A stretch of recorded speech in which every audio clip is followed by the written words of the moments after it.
नमस्कार मेरे प्यारे साथियों। तो रेस्पिरेटरी सिस्टम के सेकंड वीडियो में आप सभी का स्वागत है। आज के इस वीडियो में हम डिस्कस करेंगे गैसों के परिवहन के बारे में या ट्रांसपोर्टेशन ऑफ गैसेस के बारे में। बात करें एनसीईआरटी बायोलॉजी की सीरीज की, तो उस सीरीज का 13वां वीडियो है। इससे पहले 12 वीडियोस आ चुके हैं। अगर आपने वो वीडियोस नहीं देखे हैं तो मैंने एनसीईआरटी बायोलॉजी के ही नाम से एक प्लेलिस्ट बना रखी है और उसकी लिंक मैंने डिस्क्रिप्शन में दे रखी है। आप वहां से जाकर उन सारे वीडियोस को देख सकते हैं। लास्ट वीडियो में हमने एक्सटर्नल रेस्पिरेशन को डिस्कस किया था और वहां पर हमने चर्चा की थी कि किस तरीके से हम वातावरण से हवा को शरीर के अंदर लेते हैं और किस तरीके से हमारे शरीर की जो हवा होती है उसको हम वातावरण में छोड़ते हैं। अब यहाँ पर हम बात करेंगे ट्रांसपोर्टेशन ऑफ गैसेस के बारे में।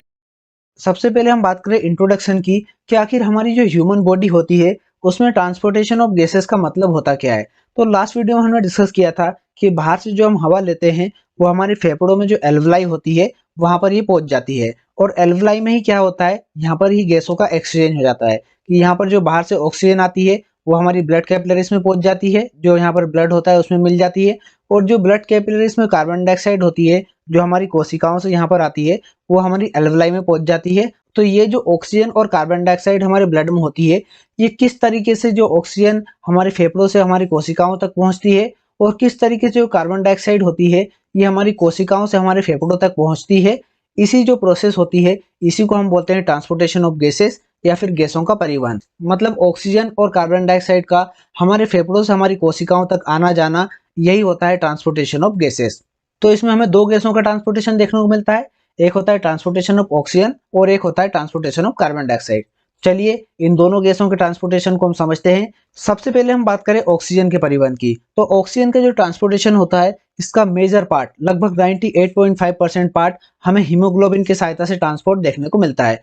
हमारी जो आरबीसीज होती है इनमें हमें हीमोग्लोबिन देखने को मिलता है और ये जो हीमोग्लोबिन होता है ये ऑक्सीजन के साथ मिलकर ऑक्सी हीमोग्लोबिन का निर्माण करता है। ये होता है हीमोग्लोबिन Hb, इसने हमारी ऑक्सीजन के साथ मिला O2 के साथ और इसने बना दिया HbO2 जिसको हम बोलते हैं ऑक्सी हीमोग्लोबिन। और ये जो ऑक्सी हीमोग्लोबिन होता है ये हमारी कोशिकाओं में पहुंच जाता है और जब ये कोशिकाओं में पहुंचता है तो वहां पर ऑक्सीजन का प्रेशर कम होता है। ऑब्वियस सी बात है कि यहाँ पर जो पहले से ऑक्सीजन होगी उसको कोशिकाओं ने इंटरनल रेस्पिरेशन में यूज कर लिया होगा, तो यहाँ पर ऑक्सीजन का प्रेशर कम होगा और जो हमारा ब्लड होगा उसमें ऑक्सीजन का प्रेशर अधिक होगा। तो इससे क्या होगा, ये HbO2 या ऑक्सी हीमोग्लोबिन होगा ये ऑक्सीजन और हीमोग्लोबिन में टूट जाएगा। इससे ऑक्सीजन यहाँ पर मुक्त हो जाएगी, ऑक्सीजन यहाँ पर फ्री हो जाएगी और यहाँ पर ये फ्री होकर हमारे टिश्यूज में पहुंच जाएगी और ये फिर से यहाँ पर इंटरनल रेस्पिरेशन में पार्ट लेगी और हमारी बॉडी में एनर्जी को रिलीज करेगी। और ये जो हीमोग्लोबिन होता है ये बैंगनी रंग का होता है और इसी के कारण जो ऑक्सी हीमोग्लोबिन से युक्त रक्त होता है, मतलब जिस ब्लड में ऑक्सी हीमोग्लोबिन होता है उसका रंग हमें चमकदार लाल देखने को मिलता है और जिस ब्लड में ऑक्सी हीमोग्लोबिन नहीं होगा उसको हम अशुद्ध रक्त बोलेंगे और उसका रंग होगा बैंगनी। बैंगनी या फिर गहरा लाल रंग होगा या फिर जिसको हम कभी कभी काले रंग के रूप में भी देखते हैं, वो होता है हमारा अशुद्ध रक्त, उसमें हमें ऑक्सी हीमोग्लोबिन अनुपस्थित देखने को मिलता है। अब यहाँ पर जो ऑक्सी हीमोग्लोबिन होता है इस पर हमें कार्बन डाइऑक्साइड का एक इफेक्ट देखने को मिलता है जिसको हम बोलते हैं बोर प्रभाव या बोर इफेक्ट। इसका इफेक्ट ये होता है कि मतलब जितनी अधिक हमारे ब्लड में कार्बन डाइऑक्साइड की मात्रा होगी उतना ही कम हमें ऑक्सी हीमोग्लोबिन का फॉर्मेशन देखने को मिलेगा और जितनी कम कार्बन डाइऑक्साइड हमें देखने को मिलेगी हमारे ब्लड में उतना ही अधिक फॉर्मेशन हमें ऑक्सी हीमोग्लोबिन का देखने को मिलेगा। तो इस तरीके से जो कार्बन डाइऑक्साइड का ऑक्सी हीमोग्लोबिन पर इफेक्ट होता है उसको हम बोलते हैं बोर इफेक्ट या बोर प्रभाव। तो यहाँ पर हमने देखा कि ऑक्सीजन के 98.5% भाग का ट्रांसपोर्टेशन हमें हीमोग्लोबिन की सहायता से देखने को मिलता है और जो शेष 1.5% ऑक्सीजन बचती है उसका ट्रांसपोर्टेशन हमें प्लाज्मा की सहायता से देखने को मिलता है। अब हम बात करते हैं ट्रांसपोर्टेशन ऑफ कार्बन डाइऑक्साइड की। तो कार्बन डाइऑक्साइड जो होती है इसका ट्रांसपोर्टेशन हमें 4 प्रकार से देखने को मिलता है। सबसे पहला होता है हीमोग्लोबिन के माध्यम से, दूसरा होता है प्लाज्मा में घुलकर, तीसरा होता है बाइकार्बोनेट्स के फॉर्म में और चौथा होता है कार्बो अमीनो यौगिक के रूप में।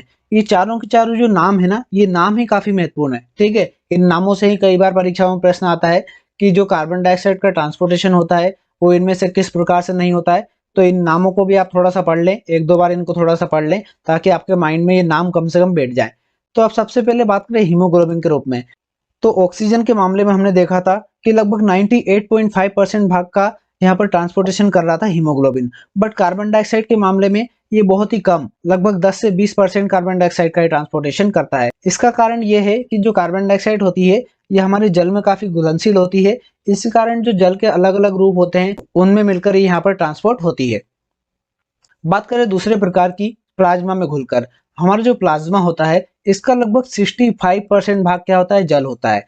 तो प्लाज्मा में जो जल होता है उसके साथ हमारी कार्बन डाइऑक्साइड घुल जाती है और ये उसके साथ घुलकर बनाती है कार्बो अमीनो एसिड या कार्बो अमीनो अम्ल। ये होती है कार्बन डाइऑक्साइड और ये होता है H2O जो हमारे प्लाज्मा में पाया जाता है। ये दोनों मिलकर बनाते हैं H2CO3 जिसको हम बोलते हैं कार्बो अमीनो एसिड।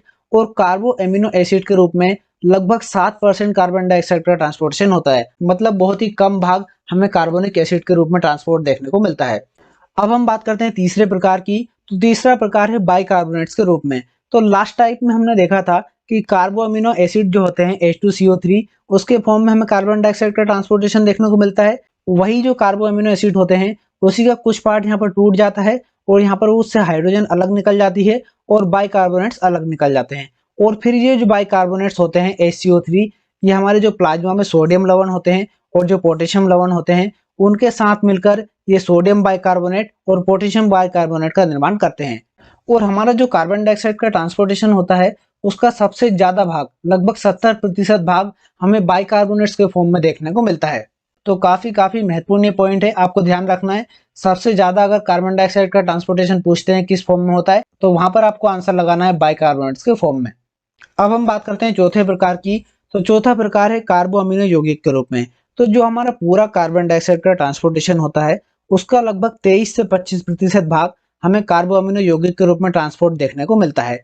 कार्बो अमीनो यौगिक का निर्माण कैसे होता है, जो हमारा हीमोग्लोबिन होता है उसमें हमें एमिनो ग्रुप देखने को मिलता है जिसको हम NH2 बोलते हैं।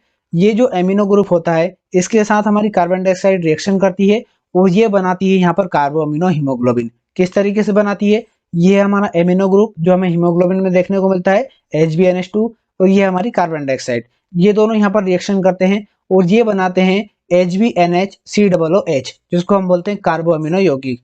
और इस तरीके से कार्बन डाइऑक्साइड का ट्रांसपोर्टेशन होता है। तो ये था हमारा ट्रांसपोर्टेशन ऑफ गैसेस की जानकारी से संबंधित वीडियो। उम्मीद करते हैं जानकारी आपको अच्छी लगी होगी। अच्छी लगी तो प्लीज वीडियो को लाइक और कमेंट करके जरूर बताएं। साथ ही साथ हमारे चैनल को सब्सक्राइब करके बेल आइकन को प्रेस कर लें ताकि ऐसे ही वीडियो जब भी हम अपलोड करें तो उनके नोटिफिकेशन आपको टाइम टू टाइम मिलते रहें। मिलते हैं नेक्स्ट वीडियो में, तब तक के लिए पढ़ाई करते रहिए, अपना ख्याल रखिए। बहुत बहुत धन्यवाद।